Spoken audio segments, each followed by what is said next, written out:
Welcome to the Liberated Leader podcast. I'm your hostess, B. Chan. Together, we'll connect with leaders in the psychedelic space and explore the creations they birthed into this world, all in hopes to bring the psychedelic renaissance into the 21st century and spread the message of inner healing. Because when we heal ourselves, we heal the world. So, let's get liberated.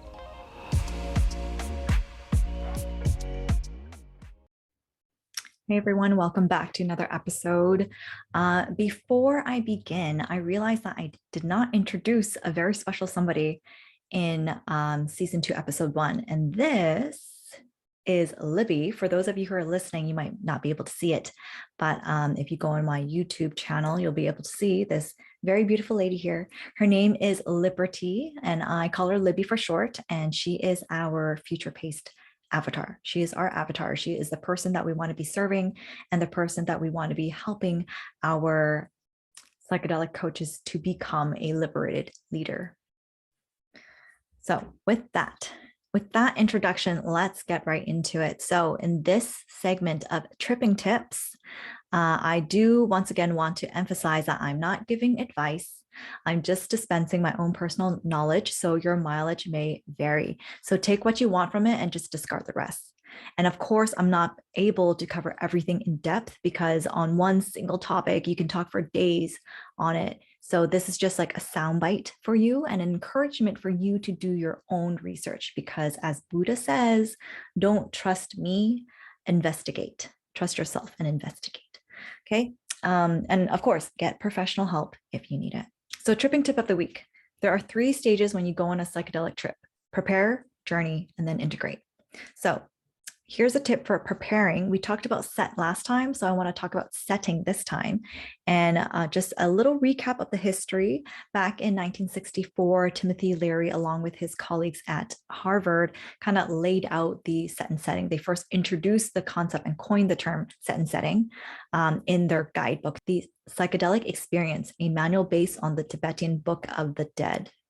And I'm just making that connection there right now, that it is based on a Eastern philosophy. So that's kind of funny. Okay, so setting. What is setting? Setting, if set is to do with our internal mindset, setting is our external factors. So this is our physical setting. It's much more than that, but like it's easier to think about in kind of more one-dimensional form. So setting refers to everything that's going on outside of you, like the people around you, their behaviors, music, the smells, the weather, and even cultural and social forces that aren't as readily visible. That is according to this Double Blind Mag article that I am referencing off of right now. And so again, while you're preparing, the tip is just like knowing what setting is. Knowing what that is, like awareness is the first step to almost everything.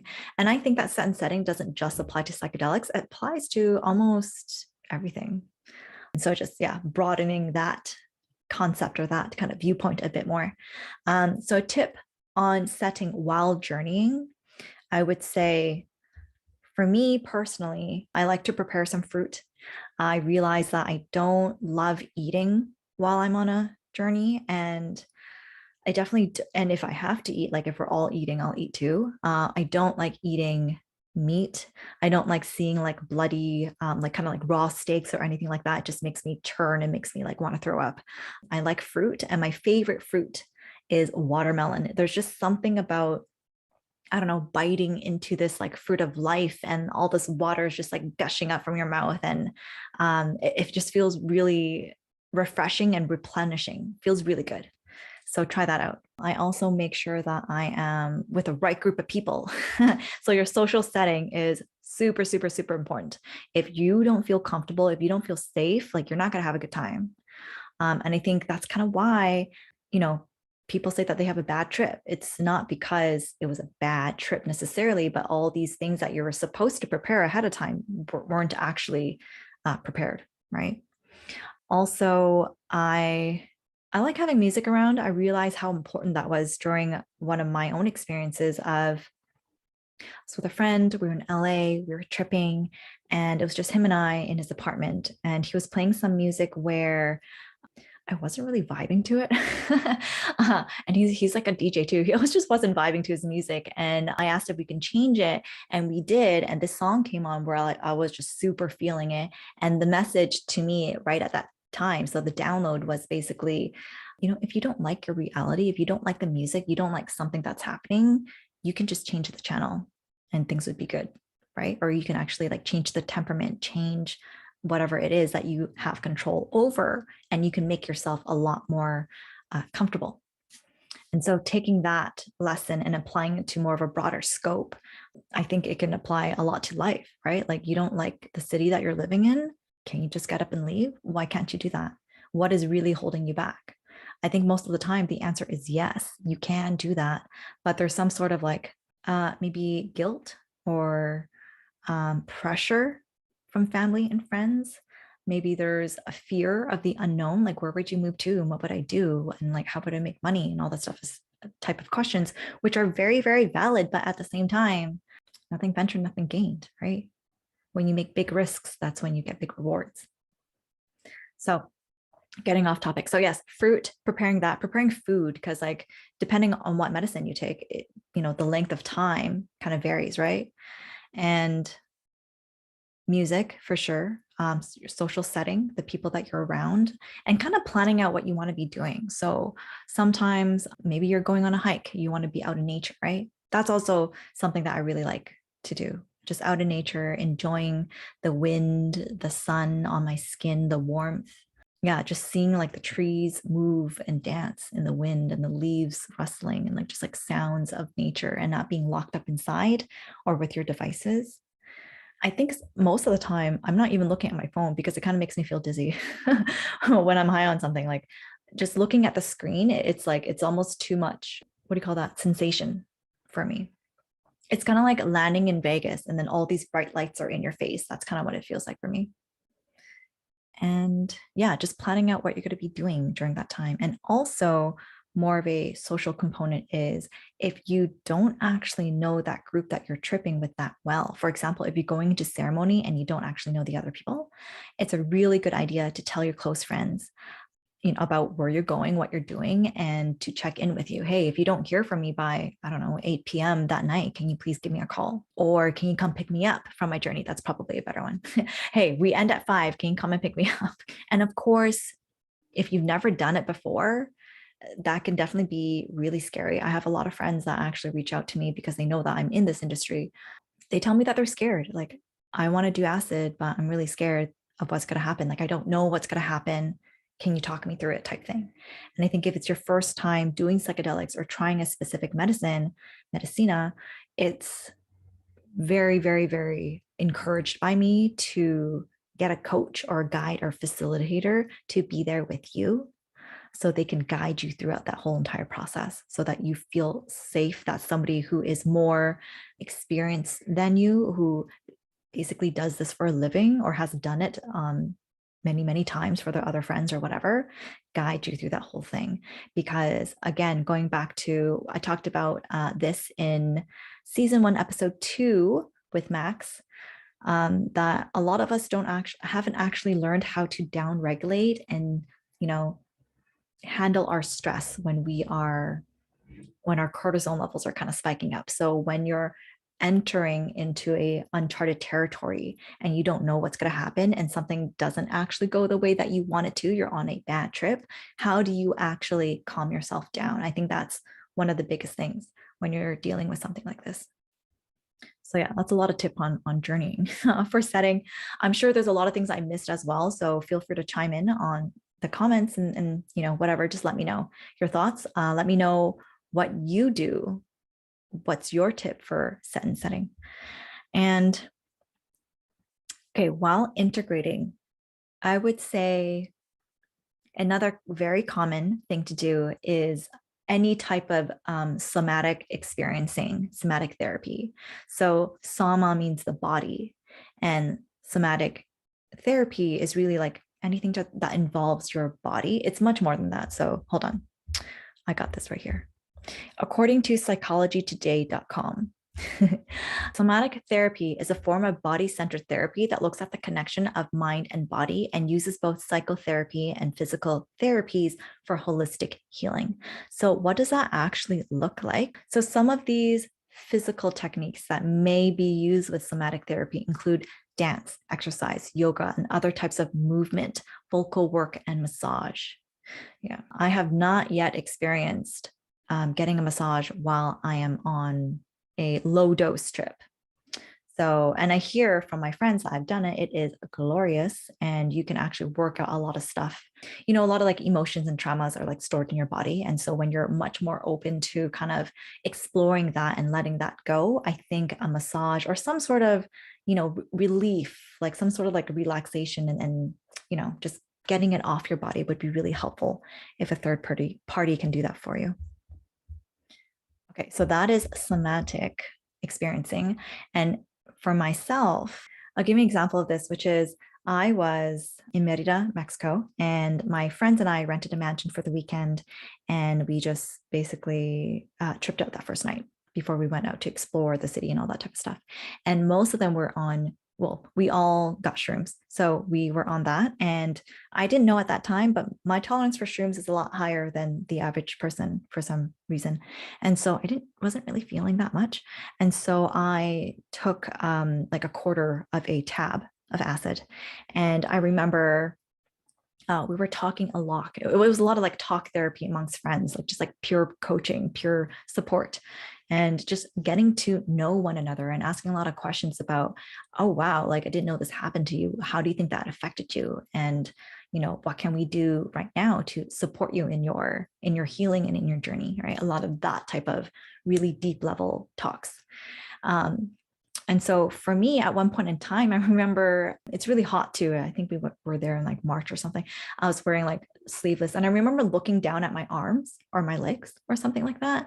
And I remember seeing like my skin, and I don't know how I can describe this, but basically my skin was really dry. And I saw that it was kind of like peeling and flaking off. And I thought to myself, wow, like I'm not taking care of myself. Like I'm not doing enough self-care, because if I did, I wouldn't be all dried and shriveled up and pruny, right? Like this is not good to look at. I'm not nourished. That was the word that came to mind. I'm not nourishing myself. There's not enough nourishment. And so after that day, I kind of just put into practice very naturally. Every time after I shower, every single time, I'm going to put lotion on my body. And that is a form of me, taking care of myself. And that is a habit that I actually instilled. Not so much to this day and age, because it's been like a whole year now. But I kept it up for like a good, I would say like at least 3 months or so, because which I'm really proud of. And the reason why, I know why I stopped. The reason why is because I traveled way too much. And so when my life is so not structured and routines are not established, it's really easy to fall off the wagon of, habits and stuff like that. It's also the best time to start a new habit when you have a totally different physical environment, FYI. And that is the tripping tip of the week. And that's our tripping tip of the week. The Liberated Leader podcast is brought to you by Akita, a kick in the ass agency. We specialize in helping female psychedelic coaches who want to impact a global community by evolving their heart-based business to reach more people and fucking change the world. We are the first growth consultancy that provides website, branding, and evergreen funnel solutions at the intersection of marketing, technology, and design. As a complimentary gift to our listeners who are interested in the healing potential of psychedelics, we personally curate an ever-growing list of psychedelic coaches, guides, therapists, and clinics in North America that meet our standards of operation for you to have a safe, guided, intentional journey with. Just click on the link in the show notes and enter your email to get access. And now on to the conversation with this week's podcast guest. Hi, everyone. Welcome back to another episode of the Liberated Leader podcast. Today, we have Cory Firth with us, and he is a human impact community builder and plant medicine advocate who has spent the better part of the last 5 years building communities in the mental health and wellness space, including his work as a former executive director of the Canadian Psychedelic Association. Today, Cory works as Chief Storyteller for the Nikean Foundation and is the founder of Dose Day, which is a group matching peer support community for intentional microdosers designed to match like-minded interests with real-world mental health outcomes. Cory has committed his career to a vision of the future where mental health and disease are viewed as holistic, collective experiences, and the stigma of mental illness is replaced with compassion, transformation, and community connection. A world where we all have the opportunity to reunite with our innate abilities to heal, overcome, and actualize our full potential. Welcome to the pod, Cory. Hey, thanks for having me. That's a long-winded intro. I should cut that down. Not at all, not at all. Jumping right into it, I would love for you to tell us a bit about how you got into psychedelics. Well, so my story is I had battled mental health issues from a very young age, and yeah, about 10 or 12 years old, and I kind of went through life just accepting them as part of me and not really finding much in the way of treatment, especially sort of the Western allopathic treatments that were available. So over the years, I just kind of kept journeying and exploring and trying to figure things out. And then in my 20s is when my depression and anxiety really turned into suicidal ideation. And that's what really kind of freaked me out or scared me a little bit, because I had never had those thoughts before. But I'd always battled depression and anxiety from various situations as a kid. And then when I got into work, into my career, I had quickly kind of escalated through my career as a communications executive and found that I wanted to kind of do my own thing. And when I went out on my own, my pursuit was all about, capitalistic, materialistic things and had nothing really to do with meaning. And I thought that my whole life was supposed to revolve around work. That was the way I was conditioned. And many of us are conditioned, I guess. And that actually kind of made things worse. So happiness that I thought I was going to find by building a big business and making lots of money wasn't really there in the end.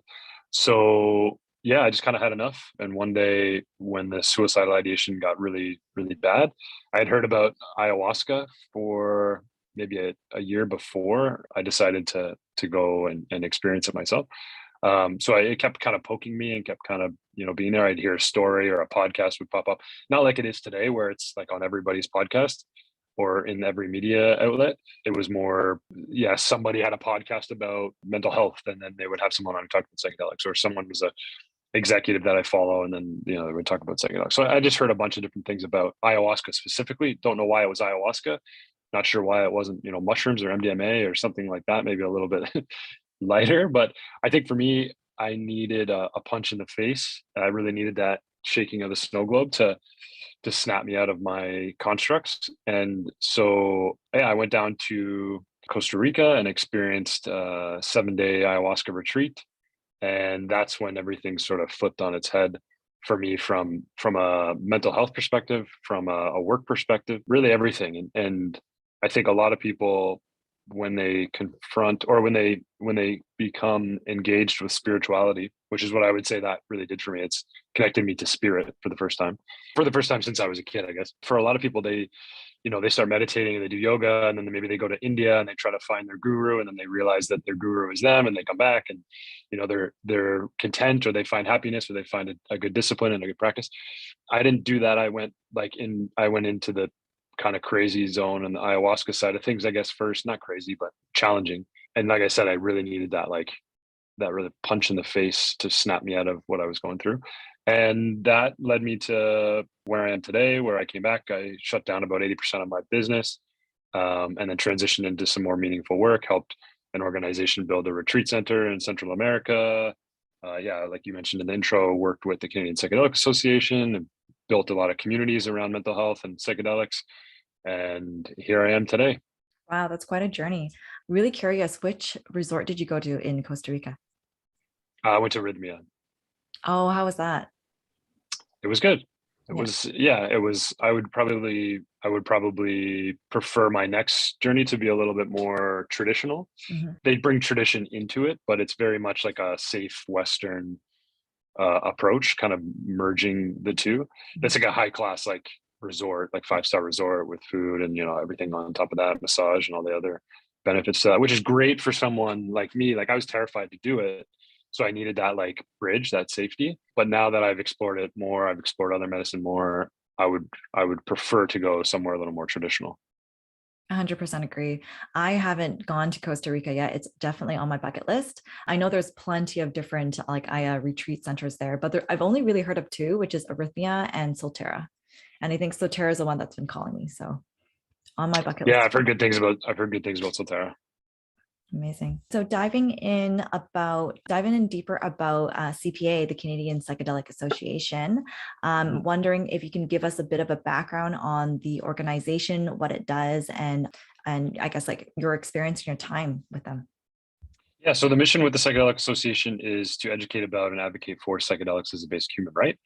And my time there was just as a year contract, ended things at the end of the year to kind of move on to other endeavors and bring someone in with a fresh set of eyes to take the organization to the next place.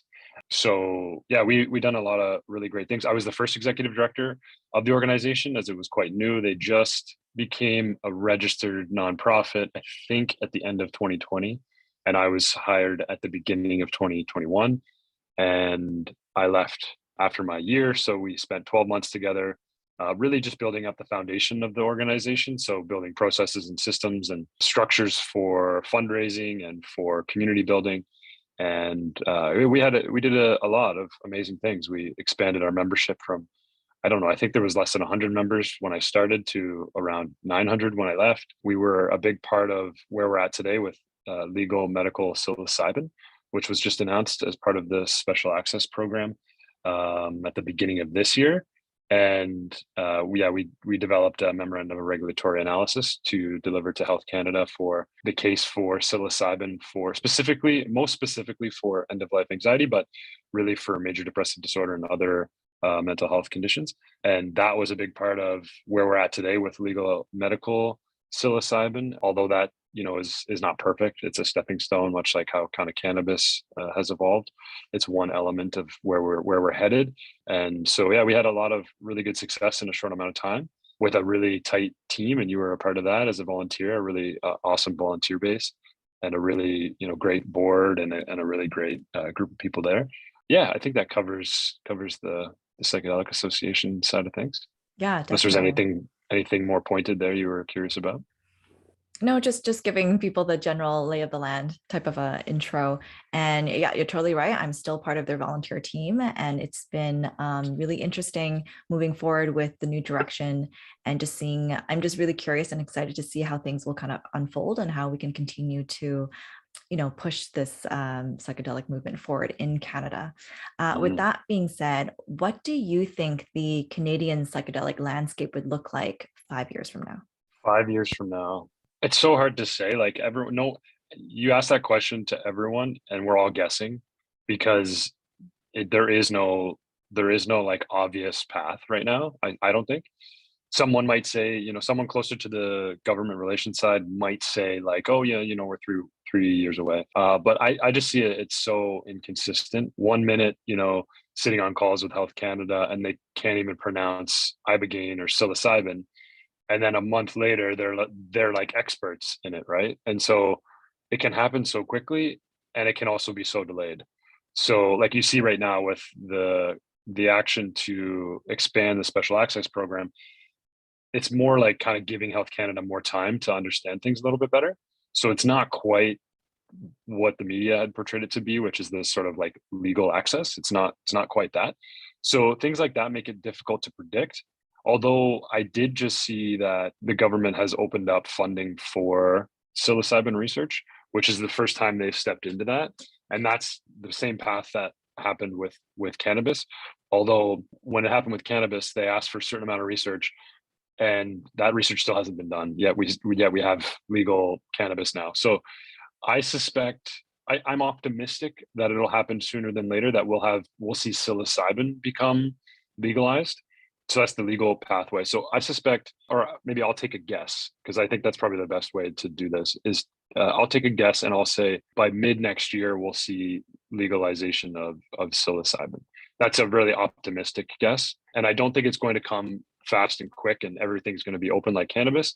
I think it's going to go the more Oregon route, which is kind of the gold standard right now, where a plan will be submitted and approved, and then a 10-year phased approach will introduce it in a really effective way, from cultivation to training to harm reduction to therapeutic setting structures and systems and all of that kind of stuff, which I think is the way to go. So I think, yeah, maybe in a year we have like kind of an approval process, maybe some regulation that's in place, but I think we're really probably at least 10 years, maybe 15 years from like this to be really dialed in and done the right way. And I actually kind of think it should be that way, because this is not like any other medicine we've ever used in the West.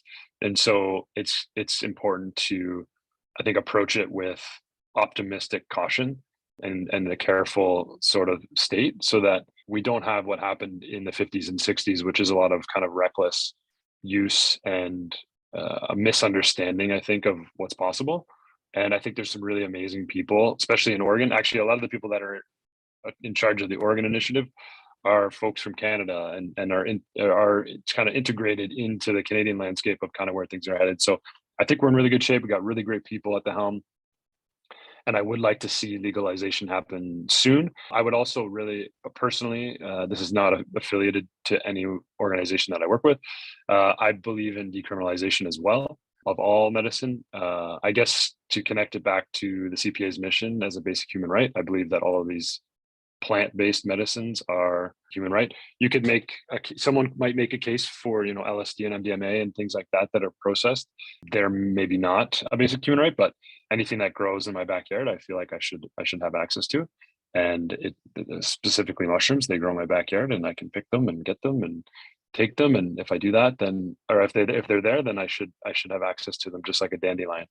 So I think decriminalization would have a lot of benefits. I think there's a lot of risks there as well, but I think you have a really healthy, robust, active underground that, if given a little bit of opportunity to come above ground, would lend itself well to the community, to the systems that are going to be created, to the health and wellness of the community and the space, and to harm reduction specifically, because they've been doing this work in the underground in a lot of ways very effectively for many years, 30, 40, 50 years now.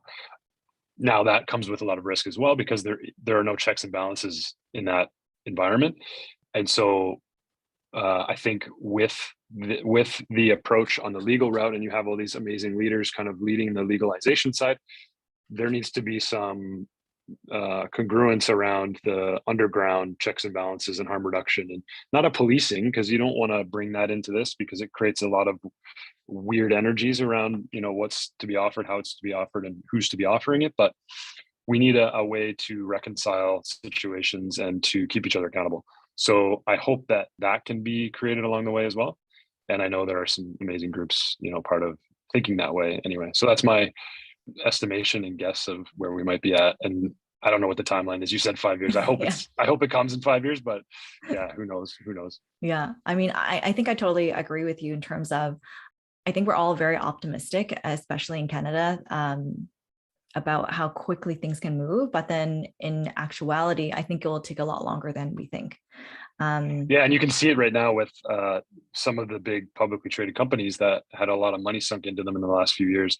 A company like MindCure just announced that they're halting all psychedelic business. And a lot of their team has been, I don't know, I think the term they use is restructured, but essentially they've been let go because their path forward, their strategic plan has not kind of played out the way they thought it would when they started to take on this money. And I hope that doesn't come off as a judgment towards any of these organizations, because I respect them as part of this bigger mission here that we're all on.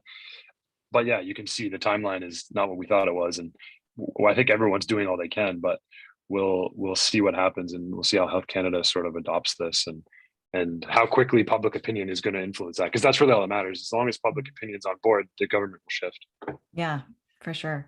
Which brings me to the next question. Like, what do you think is the biggest misconception the public has about psychedelics? Drugs are bad. Yeah. Everyone thinks drugs are bad. I'm microdosing right now with coffee. With caffeine, yeah.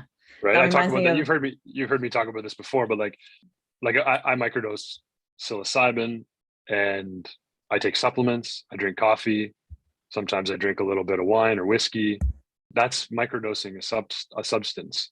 And so I think it's a perception thing. Like, we haven't opened our minds in a lot of ways collectively to understand, like, we're all on drugs, and we are drugs. Drugs are not necessarily bad, but we've been conditioned to believe through the propaganda machines and the war on drugs, which, I mean, anyone listening to this has probably heard that 1,000 times, what that is. But it really created this stalemate between government authority and sovereign health and well-being. And I feel like I'm saddened by that, because there was such a wasted time where, research was in purgatory, use was essentially in purgatory, just moved to the underground, where, my family could have had, like, my parents and their parents could have potentially explored this in a way, instead of being conditioned to believe that these are bad. And my first introduction to drugs, I was ushered into my library at my elementary school, maybe like grade 5, and the bookshelves had all been moved out of the way, and there was a masking tape 4x6 rectangle on the ground, and 4 big burly cops telling me that if you do drugs, you'll end up here, or you'll end up dead. And going from that 30 years ago to today, it's completely inaccurate. And all drugs can be medicine in some form, yet the ones that we think are legal and good for us are told to us by the white coats that these are good. They all come with risk just as much as psilocybin or as LSD. And so I think it's we just really have to have an open conversation. We have to be a little bit more open with, I think, first, to help someone change their mind, you have to show them how you change yours. So it starts with us, you and I, and the rest of the believers and the advocates for psychedelics, to be able to share their stories, not to tell them to change their mind, not to convince them in any way how to think, but to show them what's possible with the idea of an open mind. And if we do that, that tends to shift people, because, and you touched on it, I'm now starting a position with the Nikean Foundation as Chief Storyteller, and I'm working on a few other projects related to storytelling. I really anchor in on the word dialogue. And the word dialogue comes from 2 root words. One is dia, which is moving towards, and logos, which is meaning. And so the term dialogue is really translated loosely into moving towards meaning. And if we talk, we have conversation, and we remove any judgments around who you are and what you do and how you take care of yourself, then maybe there's a chance to see things a bit differently. And that's not going to happen in the news. That's not going to happen on social media. That's not going to happen with the government. It's going to happen like this. It's going to happen in communities. It's going to happen in families at the dinner table. I take every opportunity to share, whether it's in the locker room or at the bar or in my men's group or with my family at turkey dinner or at breakfast with my girls, like, just to say, hey, this is what I'm doing. I'm taking this. I'm also talking about how caffeine is a drug, and nicotine and sugar and all these other things, because we're kind of jaded a little bit into believing, like, this is good and this is bad, or this is acceptable. And it's probably like more like that. This is acceptable and this is not acceptable. Because one gets, like, this is acceptable, and it maybe helps you, like, become more energized and get work done, which is coffee. And then it's perpetuating the idea that we have to work all the time. And this one's perpetuating the idea of, like, being lazy and dropping out and all this kind of stuff, which is it's just not true. And so I think there's a little bit of a wake up call that needs to happen, but it has to happen through, like, thoughtful, open dialogue without judgment. I totally agree. And thank you for reading my mind and then answering my follow-up question about, like, how would you want to address that? But as you were talking, and you were talking about, how caffeine and alcohol and sugar are drugs as well, it really reminded me of Michael Pollan's new book, This Is Your Mind on Plants. And he talks about caffeine. He talks about the poppy seed, which is also something that, just like mushrooms, we can grow in your own backyard. And, like, why is it legal for us to use as, like, to, I guess, grow as plants, but then illegal for us to turn into a tea? and Yeah. invest, right? So yeah, lots And of. when is it illegal? Is it illegal when I have it on my person, or is it illegal when I have it in my person? If I've digested it, what can you do about it? Yeah. So it's like this is the weird part of where we're at in society. Like this is like probably maybe a little bit too existential, but it's like you see a person sort of maybe tweaking out in the middle of the street in your downtown of your city somewhere. Someone who's very obviously having an experience on a drug, and you judge them for it, and you look at them as someone who is addicted, and we kind of become scared of that person. We have like a judgment towards that person, but the cops aren't going to arrest that person because they have Mhm. drugs in them, but they would arrest them. They would arrest them if they had drugs on them. Mm. And that's a very funny thing that we have as a society to deal with, because it doesn't quite make a lot of sense. And so that's where like decriminalization has to happen, because that then removes that whole weird thought that I guess maybe I'm the only one having potentially sometimes, but it also then opens up the opportunity for safe containers for those people specifically that have real trauma and have real addiction to harder, more debilitating drugs, to then get safe supply that then is matched with a compassionate program to help them understand the root cause of why they got there in the first place. That's part of the answer. I'm not saying that's the answer. I'm not saying I have the answer, but from what we've seen with Portugal as an example and some other countries, they've done this in a really good way. And you've seen suicides go down, you've seen addictions go down, you've seen domestic violence go down, you've seen all kinds of things drop because you created a safe space, you've created a safe supply, and then you've engaged and opened up the community to new ways of healing, which it's not about popping a pill and hoping it goes away. It's about really looking at things and being compassionate with yourself and being compassionate with others, to then understand we're all kind of messed up in some ways. And that's okay. And we need to be there for one another. And especially right now, coming out of the pandemic, we need each other now more than ever. So hopefully that's part of the answer. 100%. So it sounds like it really needs to be a systemic and like an ecosystem of sorts, where there are different touch points supporting the person wanting to get better. But then it also starts with these kind of grassroots and like one-to-one conversations and dialogues that we're having with each other. 100%. Like we can't wait for the system to change, because it's going to take a lot of time, because that's the way the system's designed. And it's unfortunate that we can't move quicker, but I also understand that. So we have to take a little bit of the ownership and Mhm. responsibility, and like release the pressure on these politicians or these Health Canada representatives that have to think so broadly about all these things, take care of the Mhm. entire population. They won't, and they can't, and it hasn't worked, and it will not work in that environment. So we have to support them. We have to call them in instead of calling them out. We have to create opportunities for them to see how things can be a little bit different, and we can prove that now with our own citizen type science and our own data analysis of this modality paired with this and that, to create some change that's visible and obvious within a community.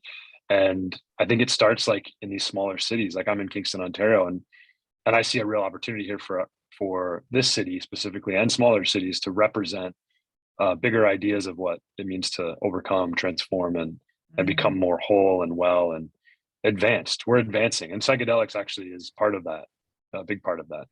Yeah. Yeah, for sure. For sure. I think this is a really good point to jump in and talk about dose day. Sure. Yeah, I'd love to. Yeah. So do you mind giving us a brief background on what it is? Yeah, so Dose Day is a peer support community for like-minded microdosers.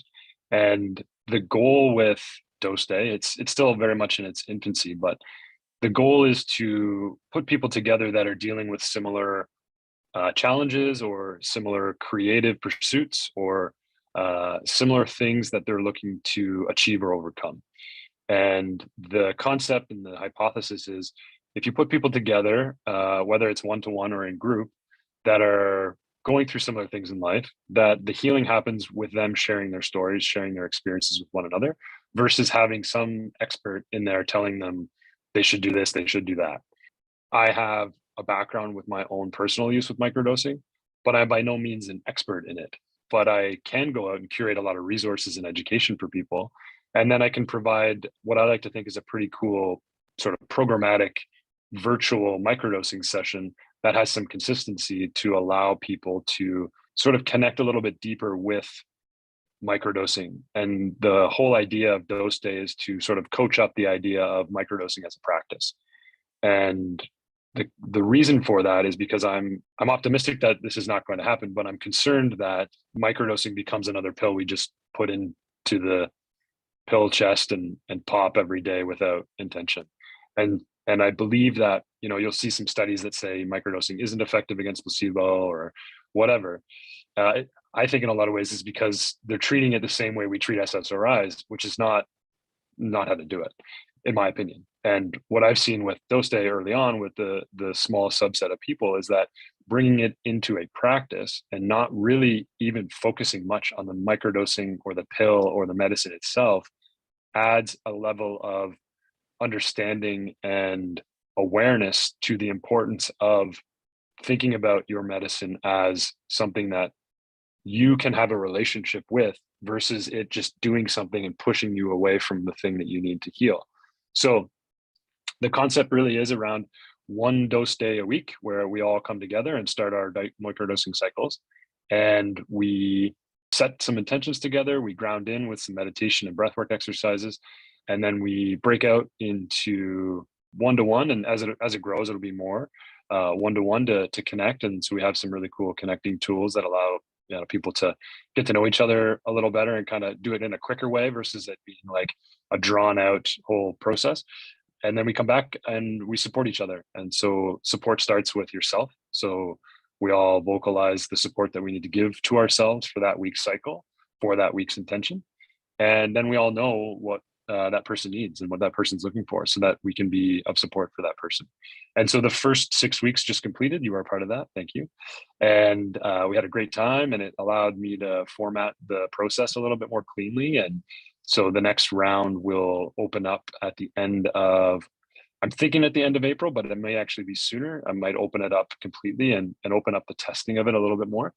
So really want to create a low barrier to entry for people in this too. So there might be some more connected programs for people to jump into eventually, but really want to keep it open and keep the dollar exchange, the money exchange really low so that anyone that may need to connect on this can afford it. And then anything from those open dose days will then go towards supporting those in need. And so the first 6 weeks we were able to donate to a scholarship program for the Roots to Thrive therapy program, which is an amazing organization out of Vancouver Island who do group ketamine sessions, legal ketamine sessions. And then they were the first to do group psilocybin, legal psilocybin for groups with end of life anxiety. That happened, I think it was at the beginning of this year, maybe it was end of last year.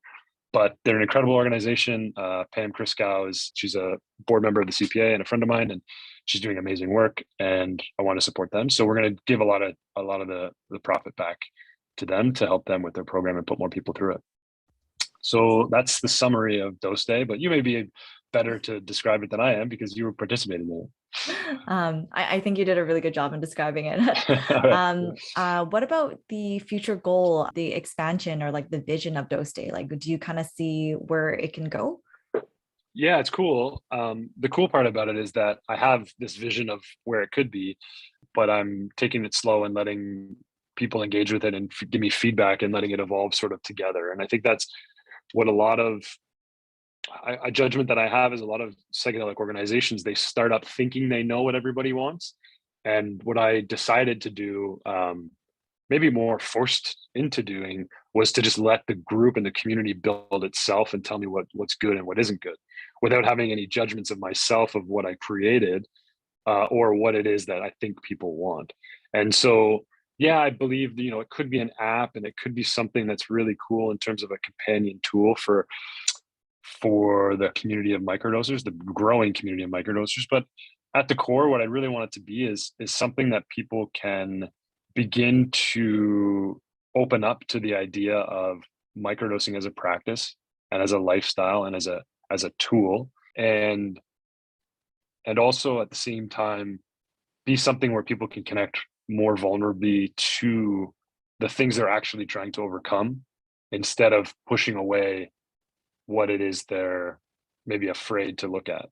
So really, I think we did this in the first 6 weeks, was really creating a safe container for some of that openness and vulnerability, and then also to allow people to sort of more be themselves and share their stories and explore. Going back again to the dialogue, moving towards meaning and conversation is a part of healing, is a medicine in itself, is a deep part of transformation, and as a part of integrating other larger psychedelic experiences or healing in general.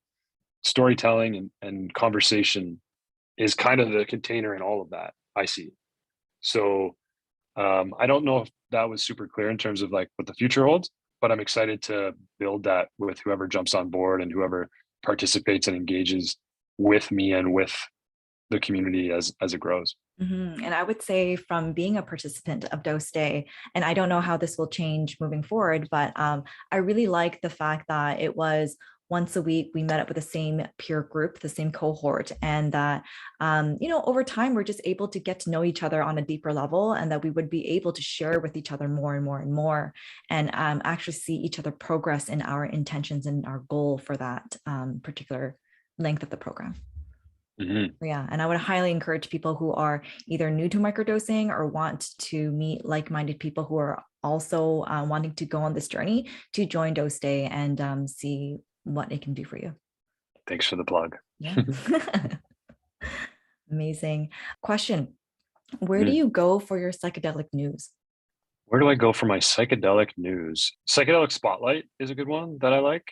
I'm fascinated by the research side. So I go to some connections that I have in the space that have a lot of insight into what's going on behind the scenes.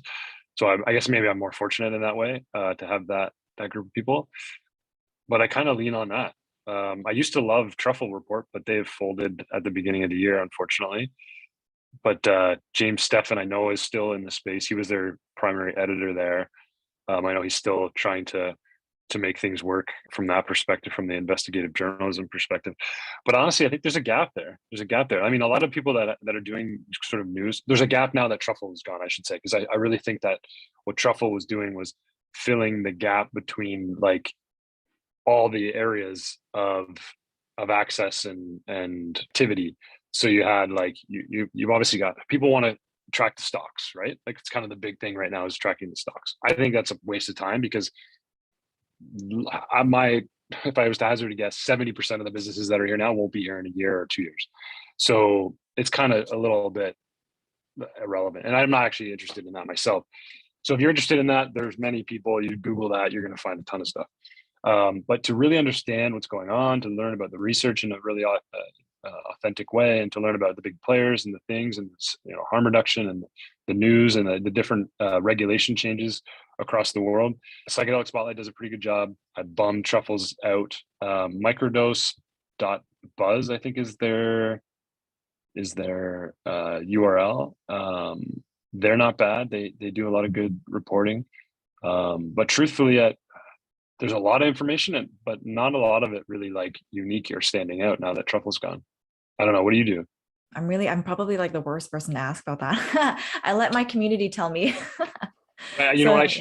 I should mention psilocybin alpha is another good one. They're out of the UK, and I just remembered actually one of the new ones that I found that's been probably my favorite since Truffle's gone is the Daily Mushroom. They do a really good job. They have a great website and a great newsletter. They do over there is they do like they do 1 sentence or 4 sentence updates on the biggest pieces of the space. So you get like the bite size, and then you can go deeper into the content with them. So I really like what they're doing actually, and they're a little bit newer to the space, but I really enjoy reading them and following them. Amazing. Do you have any idea why Truffle Report folded? I don't know. I don't get into speculation there. I wonder, a lot of funding dried up at the end of last year. So I think maybe they were feeling that a little bit, and it takes a bit of time to start up a publication and really bring in the right revenue stream. So I suspect that maybe there was some funding at the beginning and that kind of dried up with everything that's happened, given the slowness of regulatory approvals. And I would guess that it was just a little bit hard for them to be sort of a boutique publication to really make enough money to be sustainable. That'd be my guess. Yeah. Good people there though that I've met anyway. Ritika Mhm. and James, if they are listening to this. Okay. Do you want to tell us a bit about Nikean Foundation? I'm pretty new to it. I don't know that much. And if you can start from the beginning, that'd be great. Yeah, I'll do my best. I met Sanjay Singhal, who's the executive director over there, and Linda, who is the COO, operations. Well, she wears many hats. She's an incredible woman. A big part of what they've done over there is the combination of those two working together and making some amazing decisions around how they process and deliver the resources that they have into the space. And so Sanjay, and I won't tell his story because it's not mine to tell, but he has a deep passion for advancing psychedelic medicine from his own experiences with himself and his family. And he's really passionate about seeing these things move forward in a meaningful way. And so they've spent the better part of the last couple of years really focused on advancing research. And they sunk a $5 million grant into the University Health Network in Toronto to advance psychedelic research in Canada. So it's the first of its kind, largest of its kind in Canada, at least, might be in North America. And it's really been a bit of an anchor in the groundswell of research over the last couple of years. And moving into this year now, where we're seeing Health Canada open up, or the government open up funding, they're really fascinated and interested in what's next and what's needed for the space to continue to move forward in an effective and intentional way. And now the big focus for us is on education and communication. And so I'm joining them as Chief Storyteller to do exactly what we've talked about this whole time, which is to share the stories of transformation for those who have experienced psychedelics, with the intention of creating more connection for ourselves internally, our relationships with others, and our relationship with the planet. And we're currently in strategy mode. There's some awesome projects we have laid out that I can't speak on yet, but we're in that planning phase, and we're in that strategy phase to really build some really cool offerings for the space to open up the conversation a little bit more around psychedelics, to expand the conversations, to hopefully open up perspectives and open up new ways for people to gather information about what psychedelic transformation really means, and then offer up ways for them to experience it for themselves if they're new to it, or if they're not so new to it, other ways for them to go deeper with it. So yeah, that's kind of a general summary of like kind of where they've come from and where I'm stepping in to support and collaborate. I'm super excited. I can't wait to be able to talk more about the stuff that we're doing, because it's going to be so much fun. I think it's going to be very, very valuable. And the real intention is to do this with people that really, kind of want the best for everyone in this. So doing it in a way that's really inclusive, and we're super excited about what's coming. That's amazing. I know that it's based in Ontario, but for the, campaigns and programs that you guys will be launching, would that be Canada-wide or more specific on the Yeah, I province? think, where we're at with Canada, it's like, and the connections that we have, they're, maybe 50% sort of focused on Canada, but the way people are gathering information it's not really based on a border. So we also have some really deep connections to some of the more influential people and organizations across North America and into Europe and South and Central America. So I don't see there being sort of a border on the offerings that we're going to create, but where we're at with Canada and the regulation side of things, and the public opinion shift, a lot of the first kind of onboarding of all of this stuff will probably be centered around different Canadian things. But yeah, I think it's a borderless thing, and will have an impact across the globe, I hope. And I Yeah. really do believe we will. That would be my wish too, to roll it out worldwide. That's amazing. I know that you can't talk too much about it right now, but when you can, let me know. I'd be happy to support you in any capacity that I can. Oh, thank you so much. Yes, of course. And so what are you working on right now? What's next for you in your journey? And how would you like our listeners to support you? I guess you could follow me on LinkedIn and Instagram. Those are just search Cory Firth on either one of those. I think that's what my usernames are there. I don't usually promote it like that, but that's where like all the things I do kind of funnel out. I don't really use Twitter. I don't really use Facebook. Instagram and LinkedIn are kind of where I spend most of my time on sharing information. So yeah, if you're interested in anything I've talked about, you'll see a lot coming through those two channels.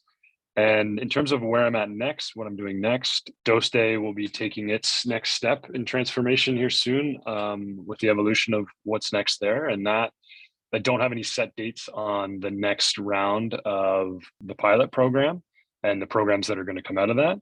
But there might be some more sort of open-ended, free-flowing dose days that happen in the next couple of weeks. I'm just sort of getting my routines down. And there's a lot of exciting things to do. And I also had a baby recently, so I'm trying to make sure that I don't step away too far from my other responsibilities. But with Nikean, we should have some of the strategy stuff and some of the public messaging done in the next few weeks. And yeah, I would say within a month, we probably have a bit more public facing content that's going to go out and share a little bit more about what we're up to. So follow along, I guess, Cory Firth on Instagram and LinkedIn.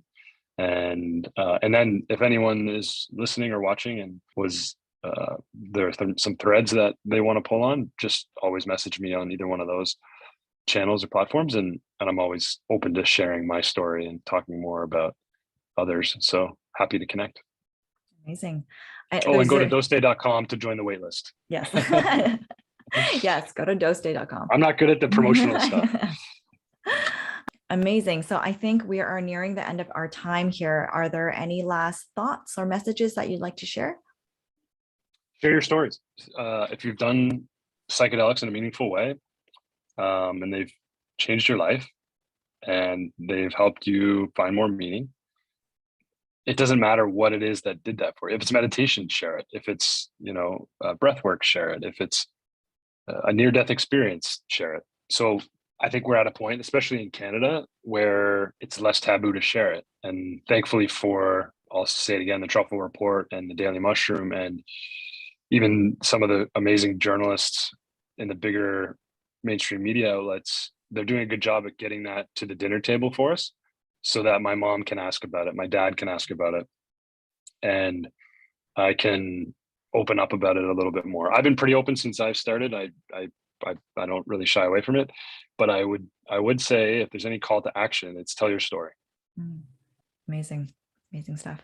Well, thank you so much, Cory, for your time. I really enjoyed, I enjoy all of our chats all the time. So no different this time. And yeah, thank you so much again for being an inspiration for all the other liberated leaders out there. Oh, thank you for having me. It was fun. Definitely. Well, we'll catch you next time. Bye. Thank you for listening to the Liberated Leader podcast. If you found value in today's episode, then please, 1, leave us a positive review, share it with a friend. 2, join our tribe on social. We're on Instagram, Facebook, and YouTube. Until next time, to your liberation and beyond.